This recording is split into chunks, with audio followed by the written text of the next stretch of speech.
Hey everybody, today we're going to talk about the Glowing Queen.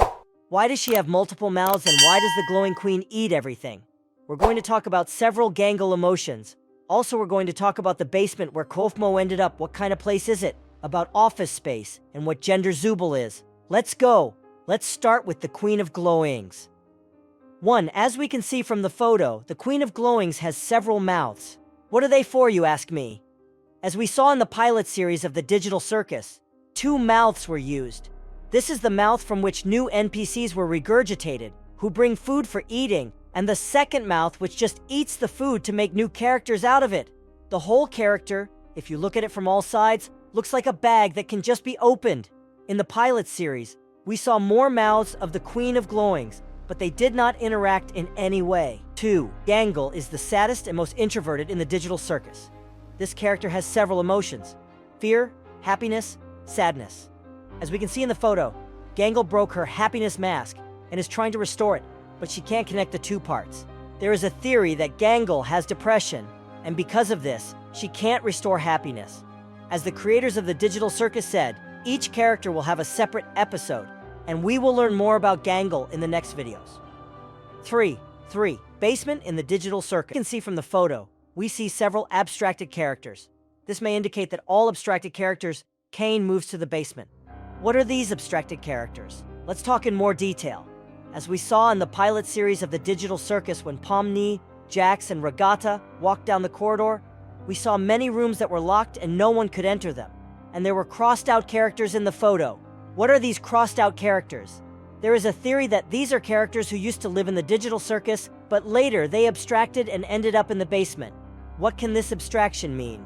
There are 2 options. 1. Abstracted characters really went crazy because they tried to exit many times, and they stopped getting it, and they bugged out. 2.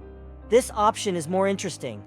Look, there is an option that abstracted characters were selected from the Digital Circus, but their source code remained in the Digital Circus, that is, in the game.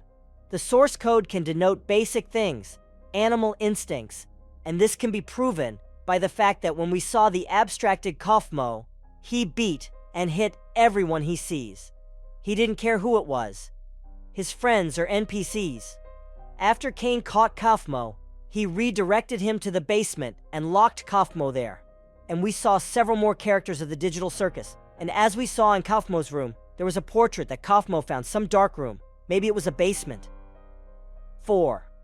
As we can see in the 4th photo, this is an office room with computers connected to VR headsets. The photo shows that Kane is visible on the computer screens. This may indicate that this is an AI that controls the game to which all characters are connected. You can see in the 5th photo, almost all characters are divided into genders. As we can see in the photo, Gungle, Regatta, and Pomni are girls, and the guys are Kinger and Jax, but we don't know what gender Zooble is. As the creators of the Digital Circus said, Zooble has no gender and can be referred to as he and she. And now let's talk about some interesting theories of the Digital Circus. 1 theory: people can leave, but Kane can't. So my theory is that they can leave, and Kane knows about it, but he doesn't want them to ever be able to leave, because he himself will never be able to leave. He is based on the abbreviation, I have no mouth, and I must scream, which means that he is probably an artificial intelligence that is tied to the digital world, so he can't leave. But people probably can. Just like in the morning, he wants people to suffer just like him. After all, misery loves company. If the people trapped leave, he will be left there alone forever. So he keeps them trapped and occupied so they don't abstract, to make himself not the only one who got trapped. It seems that the concept of God is canon in the amazing Digital Circus. Dialogues of numerous characters in the pilot series of tadc suggest that God, or at least the concept of God, is canon in the series. Characters like Pomni and Kinger utter phrases like, "Oh my God" and "Thank God." But even more interesting is when the Queen of Gloings starts her tirade and says, "God will be Gloings." Things like characters saying, "Oh my God" are still one. They can be dismissed as just something that the creators of tadc added, not expecting you to think too much about it, as they are just conversational expressions, parts of our everyday speech that are so commonplace that we no longer think about their meaning. But the Queen of Gloings clearly speaks in such a way that she recognizes God as an entity, not just a meaningless part of an expression, which means that, at least as a concept, the idea of God exists in the universe of this story. The scene with the Queen of Gloings was supposed to be just funny and weird, but nevertheless, it can be confidently said that it means that Gooseworks, casually, consciously, hints that faith in God is a thing in the universe of tadc. Given that the characters trapped in the digital circus are humans, and the setting is apparently our own Earth as we know it, unlike some alternative version of the universe, like in Steven Universe, where things like religion do not exist, I think this should not be too surprising in some sense. Nevertheless, I find it quite interesting. 3. Theory. Pomni's real name. The other day, I was driving to grab a bite and listening to the radio.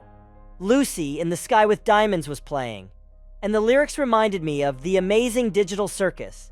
Some lyrics seem to correspond to what could potentially be in Kane's creation. For example, rocking horses, eating marshmallow pies, cellophane yellow and green flowers towering over your head, and a girl with kaleidoscope eyes. Not only does Pomni have kaleidoscope eyes, but later in the episode, when she floats in the void looks like a diamond in how it shines and moves among the lights. Since the void is in the circus skybox, it is in the sky with diamonds. I assert that Pomni's real name is Lucy, which is a reference to the classic Beatles film, Lucy in the Sky with Diamonds. 4. What the hell is wrong with Jax? Not counting that he's deliberately a piece of shit. How the hell is he the most sane of the entire cast?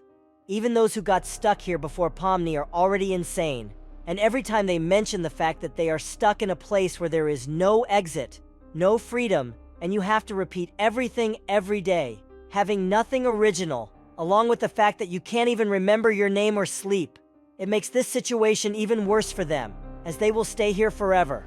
And this bitch is okay? There are clips where he doesn't have that smile, which means that this smile is not imposed on him. Nevertheless, he still smiles. It's literally sad considering that he's the youngest among the actors. Confirmed. Did something terrible happen to him in the real world to get stuck in the digital circus forever? But I'm not going to judge yet, as this is a pilot episode, which means there will be more to come.